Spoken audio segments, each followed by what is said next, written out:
चलो बच्चों, क्या हाल चाल। तो आज जो है बेसिकली हम पढ़ेंगे इंडियन कॉन्स्टिट्यूशन। तो हमने अभी लास्ट क्लास में ही कवर किया था। आज फंडामेंटल राइट पढ़ेंगे। बहुत बड़ा सा लिखा है फंडामेंटल राइट। एकदम मज़ा आ जाएगा फंडामेंटल राइट पढ़ के।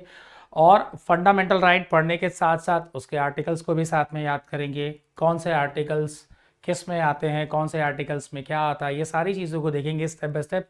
साथ ही में देखेंगे कि फंडामेंटल राइट्स को किस किस भाग में रखा गया है, इंडियन कॉन्स्टिट्यूशन के किस भाग में रखा गया है। जब आप कॉन्स्टिट्यूशन की बात ओपन करोगे ना, तो उसको बहुत सारे पार्ट में बांटा गया। किस पार्ट में फंडामेंटल राइट आता है, सबसे ज़्यादा इंपॉर्टेंट ये है। ठीक है, कि किस पार्ट में फंडामेंटल राइट्स आता है। मैं आपको क्लास शुरू करने से पहले तो थोड़ी सी चीज़ बता देता हूँ, आप उसमें देख सकते हैं। ठीक है, थोड़ा ध्यान से देखेंगे। जैसे मान लो कि जब भी फंडामेंटल राइट्स की बात हमारे बीच में होती है, सबसे पहले तो एकदम ओपन करके रखेंगे, माइंड का बॉक्स बिल्कुल ओपन करेंगे। हमें कुछ भी नहीं पता, हम कंपटीशन की तैयारी कर रहे हैं। ठीक है, राइट्स क्या होता है, फंडामेंटल राइट्स क्या होता है। अब जिस किसी ने पढ़ा है उसको भी अलग लेवल से थोड़ा देखो कि फंडामेंटल राइट्स सुना हुआ है, अब सर की कौन सी बात मार्क करनी है जिसपे उसका क्वेश्चन सॉल्व हो जाए। ठीक है, तो सबसे ज़्यादा आपको देखना है, मान लो फंडामेंटल राइट्स अगर आप लिखते हो, आप पहले फंडामेंटल राइट्स लिख लो। आपको जो दिमाग में स्निपेट्स तैयार करने हैं वो सबसे ज़्यादा क्या तैयार करना है, एक कि फंडामेंटल राइट्स की भैया बात हो रही है, ये सीधा सीधा आर्टिकल 12 से 35 के बीच में है। आगे और पीछे आपको कुछ नहीं सोचना है, सिंपल आर्टिकल 12 से 35 के बीच में है। और ये इंडियन कॉन्स्टिट्यूशन के पार्ट 3 में, ठीक है, भारतीय संविधान के भाग 3 में, भाग 3 में, भाग 3 में। आपको कहीं नहीं सोचना है। कई एक बार क्वेश्चन बहुत डायरेक्ट बन जाते हैं कि अक्सर हम फंडामेंटल राइट्स अंदर से पढ़ के जाते हैं और क्वेश्चन क्या एग्जाम में पूछ लेता है, ये बता दीजिए कि फंडामेंटल राइट्स, ये बता दीजिए कि फंडामेंटल राइट्स किस पार्ट में आता है भैया। पार्ट 1 में आता है, पार्ट 2 में आता है, या 3 में आता है, या 4 में आता है। नहीं पढ़े रहेंगे बिल्कुल गलत कर देंगे, पढ़े रहेंगे आपको एकदम साफ पता रहेगा भैया कि फंडामेंटल राइट्स आपका पार्ट 3 में आता है। बिल्कुल उस पर ज्यादा नहीं सोचना है। पार्ट 3, पार्ट 3 मतलब फंडामेंटल राइट्स आर्टिकल 12 से 35, आर्टिकल 12 से 35। अब आते हैं भैया कि इतना बड़ा है, याद कैसे रखें।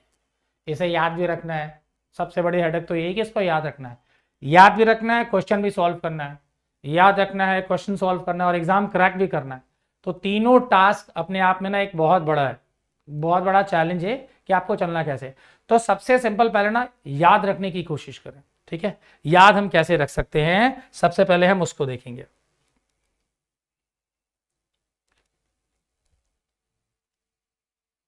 पहले हम देखते हैं फंडामेंटल राइट्स में क्या क्या आपका है।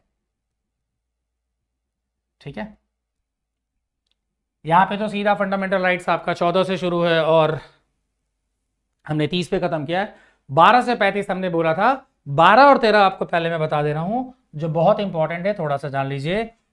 जब आप शुरू करेंगे फंडामेंटल राइट्स तो आर्टिकल 12, अगर आर्टिकल 12 की बात करते हैं, आर्टिकल 12 का मतलब होता है भैया definition of states. Definition of state यानी राज्य के बारे में हमको जानकारी होनी चाहिए, राज्य के बारे में इंफॉर्मेशन हमारे पास होनी चाहिए। आर्टिकल 12 मतलब डेफिनेशन ऑफ स्टेट। डेफिनेशन भी अगर आपको याद नहीं रहता है, स्टेट याद रहता है। जब फंडामेंटल राइट की बात करते हैं तो स्टेट के बारे में जो भी जानकारी आपको मिलनी होगी, A12 लिख लो भैया, आपको याद रहेगा। ठीक है, A12 लिख लो भैया, वो आपको याद रहेगा। नीचे की तरफ आ जाइए, चूंकि वहां पे आपका फंडामेंटल राइट्स 14 से स्टार्ट है, तो 12 और 13 मैं आपको एक बार बता दे रहा हूं कि क्या होता है। अब अक्सर आप देखेंगे, अब देख लीजिए आप आर्टिकल 13। आर्टिकल 13 भैया होता है inconsistent, inconsistent, inconsistent to law, या ऐसे लॉ बने हुए हैं, लॉ बने हुए हैं जिन्हें हमें कभी रिवर्ट करना हो, इंट्रोगेट करना हो, उसे हटाना हो, चेंज करना हो, उसकी बात भैया बोली गई है आर्टिकल 13 में, A13 आर्टिकल 13 में। ठीक है, जुडिशियल रिव्यू के भी नाम से हम इसको जानते हैं। आपका अगर 11th का पॉलिटिकल साइंस पढ़ते हैं, या अगर आपने कई बच्चे आर्ट्स ह्यूमैनिटीज का सब्जेक्ट अगर पढ़ते हैं, अगर पॉलिटिकल साइंस पढ़ा होगा तो क्लास 11th में ही आपको जुडिशियल रिव्यू वगैरह के बारे में सुनने को मिल जाएगा। ठीक है, तो जुडिशियल रिव्यू जैसा वर्ड अगर आपको सुनने को कहीं मिल गया, सीधी सी बात है, आप दिमाग को थोड़ा सा दौड़ाएंगे और वो मिलेगा आपको आर्टिकल 13 में। तो आर्टिकल 12 हो गया, आर्टिकल 13 हो गया। तो फंडामेंटल राइट शुरू करने से पहले हमने बता दिया कि आर्टिकल 12 क्या है, आर्टिकल 13 क्या है। ठीक है, भाग 3 के बारे में हमने ऑलरेडी चर्चा कर रखी है। अब हम देखेंगे एक बढ़िया सा मैथ जिसमें पूरा फ्रेम है आर्टिकल 14 से लेकर आर्टिकल 30 तक, और आर्टिकल को याद कैसे रखें, कैसे रखा जा सकता है, क्या वो टर्म से जो दिमाग में बैठा सकते हैं। तो थोड़ा सा उसको एकदम प्लान करके चलेंगे, स्लोली चलेंगे, याद भी हो जाएगा। ठीक है, आइए देखते हैं भैया। यहां पे फंडामेंटल राइट्स को ये थोड़ा आपको समझाने के लिए हमने ऐसे ब्रेकडाउन कर रखा है। सिंपल समझिएगा, fundamental rights available to all, सबको जो दिया गया है। ठीक है, वही इंडियन कॉन्स्टिट्यूशन में हम बात कर रहे थे भैया, एफआर क्या होता है। ठीक है, हमने प्रीएम्बल की भी बात करी थी। ठीक है, थोड़ा बहुत हमने आपसे रिपब्लिक वाला पार्ट डिस्कस किया था, कैसे बना था, उसमें अंदर पहुंचे थे तो फंडामेंटल राइट्स भी था। आपको जो फंडामेंटल राइट्स में भाई आखिर फंडामेंटल का फंडा क्या है भैया, फंडामेंटल का जो आपका फंडा है बहुत सिंपल है, राइट्स को पकड़ के आपको चलना है, राइट्स को आपको पकड़ के चलना है। एक मिनट, मैं थोड़ा सा कलर चेंज कर लेता हूं।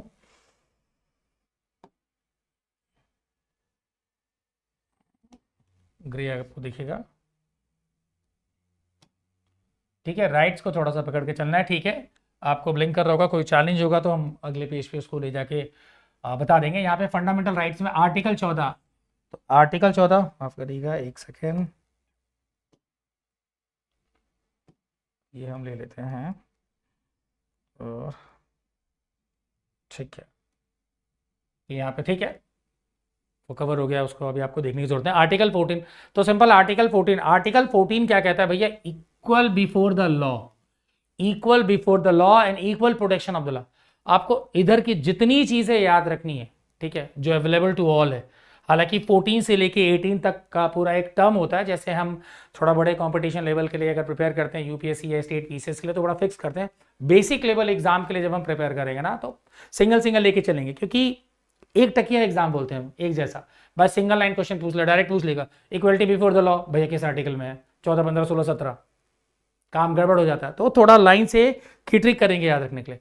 तो आर्टिकल 14 की बात, आर्टिकल 14 की बात होती है इक्वल बिफोर द लॉ। भैया इक्वल बिफोर द लॉ जिसके सामने है वो है आपका आर्टिकल 14, वो है आपका आर्टिकल 14। ठीक उसी में आप 15 देखिए, ठीक उसी में 15 देखिए, आर्टिकल 15 एक पिक्चर भी आई थी अंशुमान खुराना वाली, अगर आप लोगों ने देखा होगा तो बहुत अच्छी बात है, नहीं देखा तो एक तरीके से समाज में क्या क्या चीजें चल रही है, क्या नहीं चल रही है, ये सब भी डिस्कस था। आपको जो सीखना था ना वो आर्टिकल 15 था। आर्टिकल 15 पिक्चर के नाम से भी बहुत कुछ सीख सकते थे और इंडियन कॉन्स्टिट्यूशन में तो उसकी बहुत वैल्यू हैगी।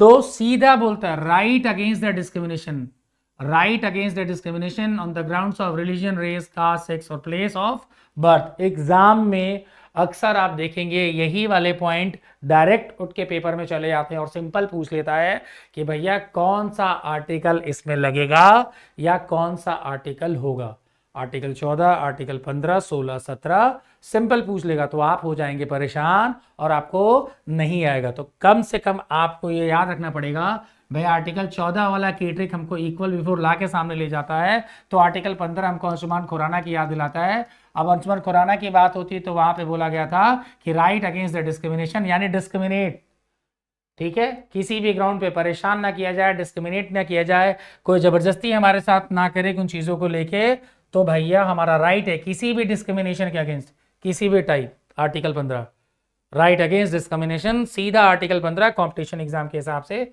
चट से पकड़ लेंगे आप। ठीक है, 14, 15 हो गया भैया। अब आते हैं 16 पे। 16 क्या कहता है, आर्टिकल 16 क्या कहता है, right to equal of opportunity the matters of public employment. आप इसको आर्टिकल 16 को याद रख सकते हैं एम्प्लॉयमेंट के टर्म से, पब्लिक एम्प्लॉयमेंट में अपॉर्चुनिटी, पब्लिक एम्प्लॉयमेंट में अपॉर्चुनिटी। आर्टिकल 16 बोलता है पब्लिक एम्प्लॉयमेंट में अपॉर्चुनिटी, अब एक बार छोटा सा रिवीजन करेंगे तो सिंपल देखिए, आर्टिकल 14 बोलता है इक्वल बिफोर द लॉ, हमको लॉ के सामने लाके खड़ा कर दिया, छोटा सा पकड़ने की कोशिश करेंगे। आर्टिकल 15 कहता है भैया राइट अगेंस्ट द डिस्क्रिमिनेशन, भाई अंशुमान खुराना वाला, किसी न किसी कैरेक्टर से आप जोड़ कर रखिए, आर्टिकल जल्दी से याद हो जाएगा। आर्टिकल 16 की बात करते हैं, 16 क्या कहता है भैया, right to equality of opportunity in matter of public employment, in matter of public employment, public employment की भैया बात हो गई है तो सीधा आर्टिकल 16 में। चलिए भैया आप चले आते हैं आर्टिकल 16 के बाद 17 देखते हैं क्या। चलिए साइड में हम समझ लेते हैं, नहीं ऐड हो तो कोई बात नहीं है, नहीं ऐड हो तो कोई बात नहीं है। आर्टिकल 17 हम थोड़ा सा लिख लेते हैं भैया, इसको बोलते हैं एबोलिशन ऑफ अनटचेबिलिटी, इसको बोलते हैं एबोलिशन ऑफ अनटचेबिलिटी। अनटचेबिलिटी से आप याद रख सकते हैं, अनटचेबिलिटी से आप क्वेश्चन को याद रख सकते हैं भैया। 17 भैया ए बी डिविलियर्स का भी नंबर है जो बहुत अच्छा क्रिकेट खेलता है। आर्टिकल 17 आप याद रख सकते हैं भैया, एबोलिशन, ठीक है, एबॉलिश कर दिया गया अनटचेबिलिटी, छुआछूत वाली बात ये नहीं चलेगा, ना चलने दिया जाएगा, ना समाज में इसकी जरूरत रहनी है, रहेगा। अगर समाज में आप इस तरह का कोई काम करेंगे, आप ऐसा वायलेट करते हुए पाए जाएंगे, you will get to the punishment. ठीक है, जिन लोगों को फंडामेंटल राइट समझ में आ जाएगा भैया तुरंत आपको कोर्ट तक खींच लाएंगे, छोटी छोटी चीज़ों के लिए नहीं, लेकिन पता चल जाएगा उनके राइट की अगर हानि हो रही ना, तो आप में से बहुत सारे लोग कटघरे में खड़े होंगे। क्या टॉपिक पे चलते हैं। 17 मिसिंग था, 17 हमने यहाँ पे कर दिया है, ठीक है। काफ़ी कुछ लगता है हमें इसमें पॉइंट्स लेने में, हमें थोड़ा मिस हो गया मुझे लगता है, एक बार मैं देखता हूँ क्या क्या इसमें मिस हो गया। मिस तो नहीं होना चाहिए था, ठीक है, मिस हो गया, काफ़ी चीज़ें मुझे लग रही हैं, चलिए कोई बात नहीं, मिस तो मिस हो गया, हम ऐड कर लेंगे। 14, 15, 16, 17 था, ठीक है। 18 भी यहाँ पे कर लेते हैं, 18 यहीं लिख लेते हैं, 18 यहीं लिख लेते हैं, evolution of title, evolution of title, title वाली बात आ गई भैया 18। अंटिल 19 बोलता है फ्रीडम ऑफ स्पीच एक्सप्रेशन, ये बड़ा इंपॉर्टेंट है, freedom of speech and expression, assembly and association movement, residence and profession, बोलने की आज़ादी, बोलने की आज़ादी, अभिव्यक्ति की आज़ादी, कि भैया हम कहीं भी कुछ भी बोल सकते हैं, हाँ, लेकिन हम लिमिट में बोलेंगे। बट हमारा फंडामेंटल राइट कहता है कि बोलने की हमें समस्त आज़ादी है। एग्जाम में भी सीधे चीज़ ये उठ के चली जाती है भैया कि freedom of speech and expression किस आर्टिकल में आता है। इस तरह के अक्सर क्वेश्चंस मैं आपको दिखाऊंगा कि कैसे फ्रेम करके आपको परेशान करते हैं। मैं आपको एक बीच में दिखा भी देता हूँ, थोड़ा सा हेल्प हो जाएगा, आपको इजी भी पड़ेगा, ठीक है। मैं एक क्वेश्चन ऐसे ही दिखा देता हूँ, काफ़ी पुराना वैसे ही क्वेश्चन रहा है, बट बहुत बेसिक क्वेश्चन है, काफ़ी लोगों को इस पे इसने परेशान भी किया हुआ, मैं आपको भी दिखाता हूँ। क्वेश्चन आपसे क्या कहता है भैया, ओरिजिनली ध्यान से देखिएगा, originally how many fundamental rights, originally how many fundamental rights were included in the Indian constitution in 1950, इन 1950, ठीक है। झटके में अगर आप पढ़ के जाते हैं कि फंडामेंटल राइट्स टोटल भी कितने हैं या फंडामेंटल राइट्स कितने हैं, झटके में लोग कई एक बार जो है 6 मार देते हैं भैया, बट आंसर 6 नहीं होगा, आंसर होगा आपका 7, आंसर 6 नहीं होगा, आंसर होगा आपका 7। भैया अब आंसर 7 क्यों होगा, अगर आप लोगों ने लास्ट क्लास मेरी करी होगी तो आपको समझ में आएगा, नहीं करी है तो कोई बात नहीं, समझिएगा। क्वेश्चन बोला ओरिजिनली हाउ मेनी, ओरिजिनली की बात हो गई भाई, पहले तो ये 7 थे फंडामेंटल राइट्स, पहले तो ये 7 थे। How many fundamental rights included Indian constitution में जब जोड़े गए थे तो वो 7 थे, जिनमें से बाद में जाके आर्टिकल 300A हमने आपको बताया था राइट टू प्रॉपर्टी, उसको हटा दिया गया था, राइट टू प्रॉपर्टी वाली चीज हटा दी गई थी, वरना इस पे भी लोग बहुत खून खराबा करते, भैया राइट दे दो, ये हमारा जमीन है, हमारा प्रॉपर्टी है, हम आपको नहीं देंगे। क्वेश्चन ने आपको डिस्ट्रैक्ट किया भैया ओरिजिनली बात से, और आप हो गए कंफ्यूज। अगर इसी चीज को हम हटा देते हैं, यहां पे कहते हैं how many fundamental rights included in the Indian constitution nowadays और प्रेजेंट डेज, नाउअडेज और प्रेजेंट डेज, देखो दो बात यहीं पे हो गई, नाउअडेज प्रेजेंट डेज चेंज कर दीजिए वहां से, सिंपल है आपका ऑप्शन 1, वो हो जाएगा आपके 6 fundamental rights are present in nowadays, ठीक है। इसी क्वेश्चन से हमने आपको 2 क्वेश्चन बना के दिखा दिया, 10 11 का कोई मतलब हो ही नहीं, ये सब की कोई बात होती ही नहीं है, सिंपल है, आपको क्वेश्चन देखते ही आपको याद आ जाएगा कि फंडामेंटल राइट्स टोटल इतने ही है, इससे ज्यादा नहीं हो सकते, इससे ज्यादा अगर आपने संविधान में पढ़ लिए तो फिर वो आपको नुकसान करेगा, एग्जाम में तो करेगा ही, एग्जाम तो किसी कंडीशन पर नुकसान कर देगा। भैया फंडामेंटल राइट शुरू हुए तो 7 थे, कहानी बदल गई होगी बाद में 6, तो बचे हैं मेरे पास अभी 6 जिनको हटाया गया। अक्सर ये भी क्वेश्चन पूछता है जिनको हटा लिया गया वो कौन से थे, तो भैया राइट टू प्रॉपर्टी उससे ज्यादा इंपॉर्टेंट है, उसका आर्टिकल याद रखना। ठीक है, इसी में एक और क्वेश्चन पूछ देगा कि article 300A denotes to which fundamental rights, denotes to which fundamental rights, और प्रॉपर लिख देगा। ठीक है, कि फ्रीडम है, कि स्पीच में, एबोलिशन में है, ठीक है, कि राइट टू प्रॉपर्टी में, सब उठा के लिख दे, आपको सब राइट एक जैसा लगेगा। तो ये आपको कंफ्यूजन से थोड़ा बचना है। चलिए आगे बढ़ते हैं। 19 तक गाड़ी हमारी पहुंच गई थी, 19 तक गाड़ी हमने पहुंचा ली थी, speech, freedom of speech and expression. Next देखते हैं, दैट इज आर्टिकल 20। आर्टिकल 20 क्या बोलता है भैया? अब भैया देखिए, राइट्स की बात खत्म हो गई है, उधर राइट्स हो गया, ठीक है, थोड़ी फ्रीडम की बात भी हमने खत्म कर ली। अब हम देखते हैं भैया, protection in speech and conviction of for offence. भैया ये आर्टिकल 20 बहुत इंपॉर्टेंट है। क्या एक बार आपको बताऊं, इमरजेंसी के टर्म पे जो छोड़ा जाता है वो वही आर्टिकल 20 है, जिसको हमें रिटेन करने के लिए छोड़ा जाता है। But protection in respect of conviction for offence चला आता है भैया आर्टिकल 20 में। Protection in respect of conviction, ठीक है, कोई जुर्म या कोई चीज पे आपको भी बात करने के लिए जरूरी, आप बात कर सकते हो, बात करने के लिए आपको पता होना चाहिए आर्टिकल 20। ठीक है, अगला देखते हैं भैया आर्टिकल 21। आर्टिकल 21 क्या कहता है? Protection of life and personal liberty, आपकी जान की रक्षा या आपकी पर्सनल रक्षा बहुत जरूरी है। ऊपर एक तो आर्टिकल 20 में आपको पकड़ा गया, अब आर्टिकल 21 कहता है कि अपनी भी प्रोटेक्शन हम ना कर पाए, भैया वो भी हमारा राइट है। ठीक है, अपनी पर्सनल लिबर्टी या पर्सनल लाइफ की बात नहीं है, लाइफ को प्रोटेक्ट करने की बहुत जरूरी है, वो बड़ा इंपॉर्टेंट है, वो चला आता है फंडामेंटल राइट के 21 में। 21 जैसे ही आपको दिखाई दे सीधा आप समझ लीजिए कि आपकी जान बचाने की बात हो रही है, यानी protection of life and the personal liberty. Next चले आते हैं भैया, आर्टिकल 22 क्या बोलता है? आर्टिकल 22 बोलता है protection against the arrest and the detention in the certain cases. Protection against the arrest and the detention in certain cases, किन चीजों पे आपको अरेस्ट कर लिया जाएगा, किन चीजों से आपको प्रोटेक्ट किया जाएगा, ये आर्टिकल 22 में मेंशन है, और काफी डिस्कशन भी इसमें होता है। यह आपकी 21 और 22 वाली जो कहानी है, यहाँ पे लॉ एंड ऑर्डर बहुत अच्छे से इन्वॉल्व हो जाता है, कई एक एडमिनिस्ट्रेटिव टर्म्स भी चले आते हैं, बट 21-22 पे बहुत ज्यादा आपका कंट्रोल होना चाहिए, ये चीज तो आपको पता होनी ही चाहिए। ठीक है, आर्टिकल 21 का एक पार्ट 21A भी रह गया था, हालांकि इसमें जरूरी नहीं था बताना, लेकिन ऑन करते हैं। राइट टू एजुकेशन बड़ा कंपलसरी कर दिया गया है, ये वर्ड ही बड़ा कंपलसरी है भैया, right to education, article 21A। Government ने इसके ऊपर बहुत सारे प्लान चलाए, सर्व शिक्षा अभियान, सब बड़े। अब ये नहीं कह सकते कि बीजेपी की गवर्नमेंट या उसकी गवर्नमेंट, बट हर गवर्नमेंट ने बहुत अच्छी एजुकेशन पॉलिसीज को लॉन्च किया for the development in terms of right to education. लेकिन एक्चुअल आपको फंडामेंटल राइट्स तो पता होना चाहिए भैया कि right to education article 21A में आता है। ठीक है, राइट टू एजुकेशन आपका 21A में आता है। ठीक है, नेक्स्ट आप देखेंगे 22 हमने कवर कर लिया, 23-24 एक साथ ही आपको मिलेंगे, आगे जो दोनों है सब एक साथ मिलेंगे। आर्टिकल 23, आर्टिकल 24 बोलता है prohibition of human trafficking and child labour. Provision of human trafficking and child labour, भैया आपको प्रोहिबिट करना है कि किसी भी टाइप की ह्यूमन ट्रैफिकिंग ना हो, किसी भी टाइप की ह्यूमन ट्रैफिकिंग ना हो, बहुत जरूरी है। ठीक है, कई लोग मानव तस्करी हिंदी में बोलते हैं, खुशी से भी करते हैं, प्रोफेशन के लिए भी करते हैं, यार कुछ बन जाएगा, कुछ हो सकता है, कुछ बहुत अच्छा हो जाएगा, बट गलत है।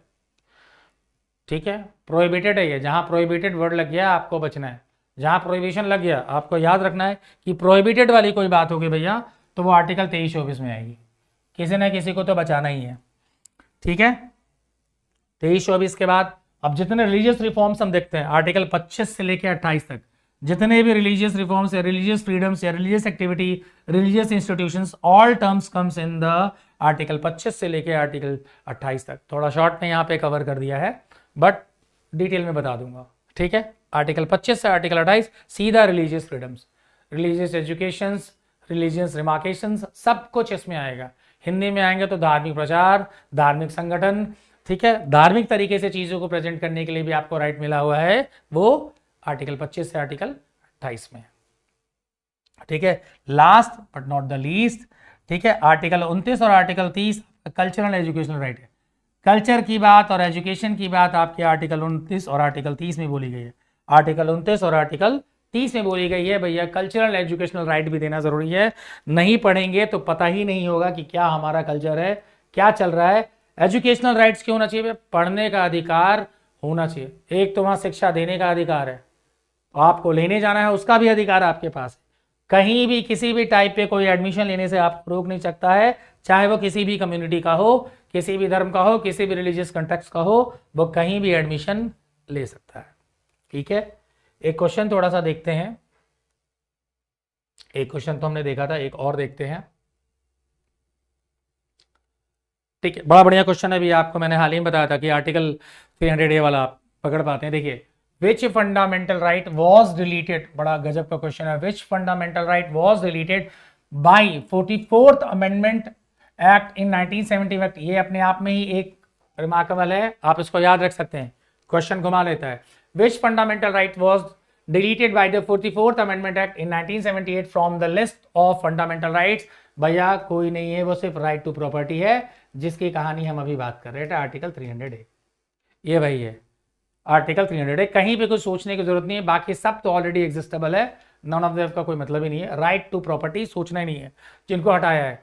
बट राइट टू प्रॉपर्टी का जो इंपॉर्टेंट टर्म आपको याद रखना है ना, एक डेटा आपको देखिए यहीं से मिल गया, क्वेश्चन से ही क्वेश्चन का डेटा मिल गया भैया, कि 44th अमेंडमेंट 1978 अगर सीधा एग्जाम में चला आता है, पूछता है कि what is the phase where 44th amendment act 1978 has been applies, तो भैया वो अप्लाइज होता है ना, सिंपल है, फंडामेंटल राइट्स।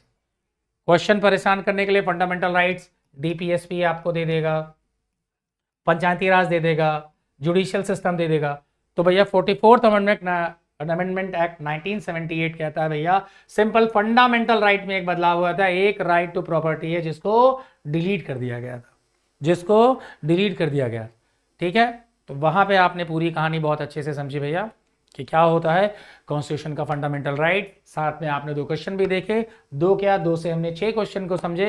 ये क्वेश्चन को कैसे ट्रिकी अप्रोच से पकड़ा जाता है, अगर किसी भी कंपटीशन लेवल के हिसाब से देखेंगे तो बेसिक्स आपको समझ आ जाएगा और क्वेश्चन बहुत आराम से पकड़ लेंगे। ठीक है, और साथ ही साथ बातों बातों में आपको फंडामेंटल राइट्स हो जाएगा कि भैया पहले 7 थे अब 6 हैं, बाकी कहानी की हम बात नहीं करते हैं, जो हटा दिया वो एज इट इज है। Thank you so much.